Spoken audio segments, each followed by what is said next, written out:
Hello, hi, welcome back to my YouTube channel. അപ്പോൾ ഇന്ന് ഞാൻ വന്നിട്ടുള്ളത് ടൂട്ടി ഫ്രൂട്ടി കേക്ക് റെസിപ്പി ആയിട്ടാണ് കേട്ടോ. നമുക്ക് കടയിൽ നിന്ന് മേടിക്കുന്ന കേക്കിൻ്റെ അതേ ടേസ്റ്റിൽ തന്നെ നമുക്ക് വീട്ടിൽ എങ്ങനെ ഉണ്ടാക്കാൻ നോക്കാം.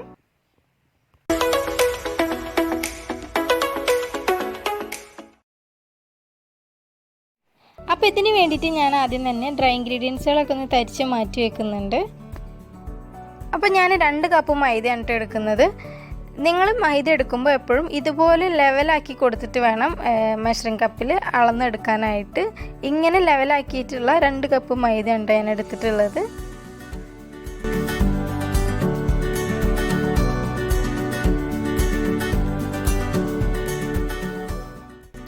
ഇനി നമുക്കിതിലേക്ക് 1 ടീസ്പൂൺ ബേക്കിംഗ് പൗഡർ ചേർത്ത് കൊടുക്കാം.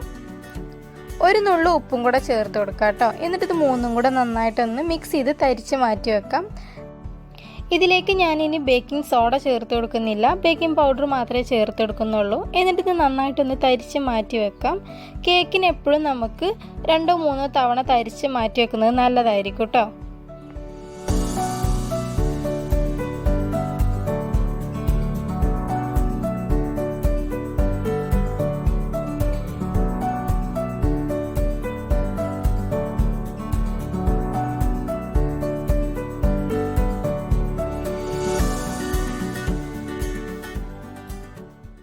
അപ്പോൾ അതങ്ങനെ തരിച്ച് മാറ്റി വെച്ചിട്ടുണ്ട്. ഇനി നമുക്ക് വേറൊരു ബൗളിലേക്ക് കോഴിമുട്ട ബീറ്റ് ചെയ്തെടുക്കാം. 4 കോഴിമുട്ടയാണ് ഞാൻ എടുക്കുന്നത്. അത് നമുക്ക് നന്നായിട്ട് ഫ്ലഫി ആവുന്നവരൊന്ന് ബീറ്റ് ചെയ്തെടുക്കാം. മുട്ടൻ്റെ എഗ്ഗും യോക്കും വൈറ്റും സെപ്പറേറ്റ് ആക്കേണ്ട ആവശ്യമൊന്നുമില്ല, ഒരുമിച്ചിട്ടിട്ട് കൊടുക്കാം കേട്ടോ.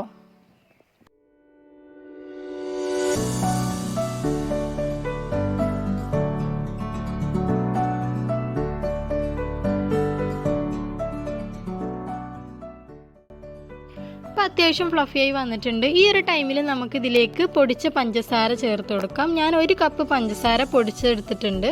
അപ്പോൾ അത് ഇതിലേക്ക് കുറേശ്ശെ ആയിട്ടിട്ട് ബീറ്റ് ചെയ്തെടുക്കാം കേട്ടോ.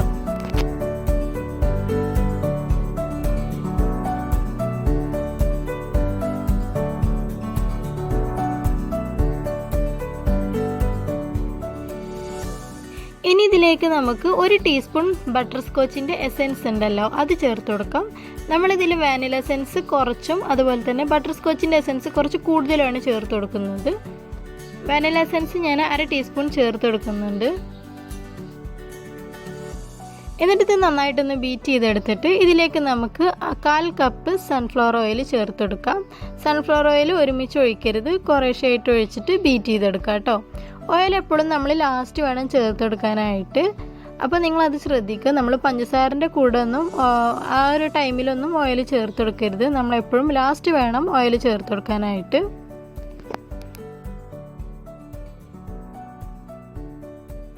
അപ്പോൾ അങ്ങനെ എല്ലാതും ഞാൻ നന്നായിട്ട് ബീറ്റ് ചെയ്തെടുത്തിട്ടുണ്ട്. ഇനി നമുക്ക് നേരത്തെ തരിച്ച് മാറ്റി വെച്ചിട്ടുള്ള ഡ്രൈ ഇൻഗ്രീഡിയൻസ് കുറേശ്ശെ ആയിട്ട് ഇട്ടിട്ട് ഫോൾഡ് ചെയ്തെടുക്കാം.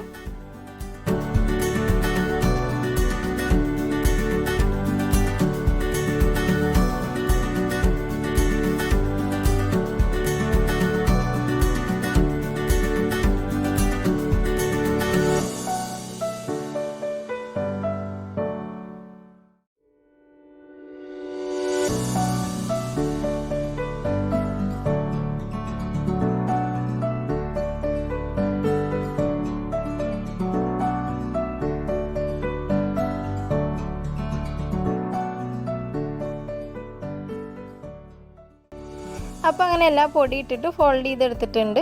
ഇനി നമുക്കിതിലേക്ക് 1/4 കപ്പ് ടൂട്ടി ഫ്രൂട്ടി എടുത്തിട്ടുണ്ട്, അത് ഇട്ട് കൊടുക്കാം കേട്ടോ. ടൂട്ടി ഫ്രൂട്ടി നമ്മൾ അങ്ങനെ ഇട്ട് കൊടുക്കരുത്, കുറച്ച് മൈദപ്പൊടി ഇട്ടിട്ട് ഒന്ന് മിക്സ് ആക്കിയിട്ട് വേണം ഇട്ട് കൊടുക്കാനായിട്ട്. അല്ലെങ്കിൽ അത് താഴ്ന്ന് അടിയിലാവും. നമ്മൾ കേക്ക് ബേക്കായി വരുന്ന ടൈമിൽ അത് അടിഭാഗത്തായിട്ടുണ്ടാവുള്ളൂ കേട്ടോ. ഇത് നമുക്ക് എല്ലാ ഭാഗത്തും ഈവനായിട്ട് എത്താൻ വേണ്ടിയിട്ടാണ് ഞാൻ ഇതുപോലെ ചെയ്തെടുക്കുന്നത്. ടൂട്ടി ഫ്രൂട്ടി നമുക്ക് ഏത് കളറിലുള്ളതും വേണമെങ്കിൽ ഇട്ട് കൊടുക്കാം. എൻ്റെ കയ്യിൽ പച്ച കളർ മാത്രമേ ഉണ്ടായിരുന്നുള്ളൂ, അതുകൊണ്ടാണ് ഞാൻ അത് മാത്രം ഇട്ട് കൊടുക്കുന്നത്. മിക്സഡ് ആയിട്ടുള്ളത് വാങ്ങാൻ കിട്ടും. അപ്പോൾ അങ്ങനെ ഇട്ട് കൊടുത്താൽ കുറച്ചും കൂടി കേക്കിന് ഭംഗി ഉണ്ടാവും കേട്ടോ, കുറച്ചും കൂടി കളർഫുള്ളായിട്ടിരിക്കും.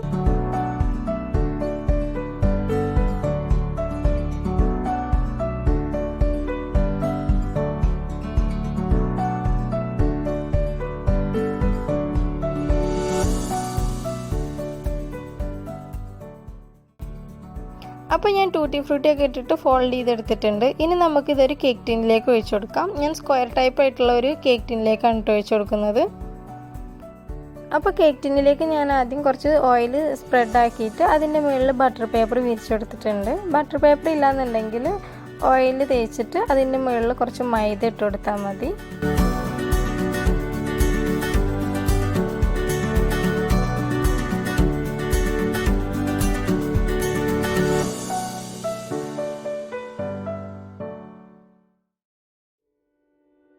ഇനി നമുക്കിത് ഇതുപോലെ ഒന്ന് ടാപ്പ് ചെയ്ത് കൊടുക്കാം. ഒരു 10-15 തവണ അങ്ങനെ ചെയ്യുന്നത് നല്ലതാണ് കേട്ടോ. ഇതിലുള്ള എയർ ബബിൾസ് പോകാൻ വേണ്ടിയിട്ടാണ് നമ്മളിങ്ങനെ ചെയ്യുന്നത്. ഇനി ഞാൻ 180 ഡിഗ്രിയിൽ ഒരു 10 മിനിറ്റ് പ്രീ ഹീറ്റ് ചെയ്ത് വെച്ചിട്ടുള്ള അവനിലേക്ക് വെച്ച് കൊടുക്കുന്നുണ്ട്.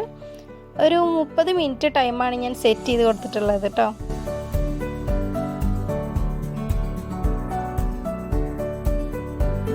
അപ്പോൾ നമ്മുടെ കേക്ക് ഒരു 25 മിനിറ്റ് ആയപ്പോഴേക്കും ബേക്കായി വന്നിട്ടുണ്ട്. അപ്പോൾ നിങ്ങൾ ഇടയ്ക്കൊന്ന് ചെക്ക് ചെയ്ത് നോക്കണം, അല്ലെങ്കിൽ പെട്ടെന്ന് കരിഞ്ഞു പോകും കേട്ടോ.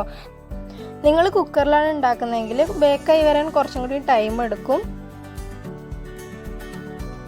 കേക്ക് നന്നായി ചൂട് മാറിയതിന് ശേഷമേ കേക്കിൽ നിന്ന് എടുക്കാൻ പറ്റുള്ളൂ. അപ്പോൾ ഇവിടെ കേക്ക് നന്നായി ചൂട് മാറിയിട്ടുണ്ട്. നല്ല അടിപൊളിയായിട്ട് തന്നെ കേക്ക് കിട്ടിയിട്ടുണ്ട് കേട്ടോ.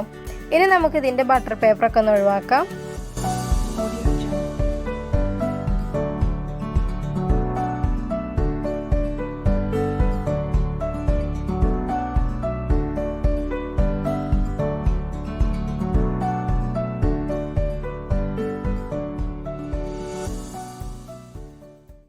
ഇനി ഞാനിത് കടയിൽ നിന്നൊക്കെ മേടിക്കാൻ കിട്ടുന്ന അതേ ഷേപ്പിലാണ് കട്ട് ചെയ്തെടുക്കുന്നത്.